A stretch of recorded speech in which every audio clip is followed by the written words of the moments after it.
আজি যোৰহাটৰ পৰা গুৱাহাটী অভিমুখে যাত্ৰা যোৰহাটৰ ঝুমুৰ শিল্পী দল আৰু জিলা প্ৰশাসনৰ বিষয়ববীয়াসকল যোৰহাট জিলাৰ আয়ুক্তই ফ্লেগ অফ কৰি শুভেচ্ছা জ্ঞাপন কৰে দলটোক বিহুক বিশ্ব অভিলেখ গঢ়াৰ পিছত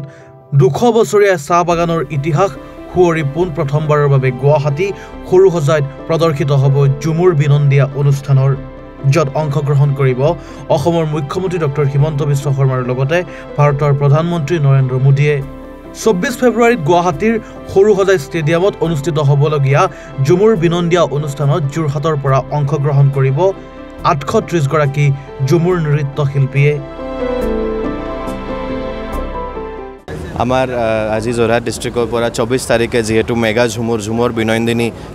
প্ৰগ্ৰাম আছে গুৱাহাটীত য'ত মোৰ দেন 8500 পাৰফৰ্মাৰ্ছ গোটেই অসমৰ পৰা ঝুমুৰৰ মেগা ঝুমুৰৰ ডান্স তাতে কৰিব বিশ্ব ৰেকৰ্ড এটা হ'ব তাৰ কাৰণে আমাৰ যোৰহাট ডিষ্ট্ৰিক্টৰ পৰা আজি 825 পাৰ্টিচিপেণ্ট পাৰফৰ্মাৰ্ছসকল আজি ইয়াতে আমি সুকফা সমন্বয় ক্ষেত্ৰত একত্ৰিত হৈছোঁ ইয়াৰ পৰা তেওঁলোকে ওলাব গুৱাহাটীলৈ টোটেল 28খন বাছ আমাৰ ডিষ্ট্ৰিক্টৰ আছে সমষ্টি ৱাইজ যোৰহাটৰ পৰা কংকনজ্যোতি শৰ্মাৰ ৰিপৰ্ট এনিভাৰত 24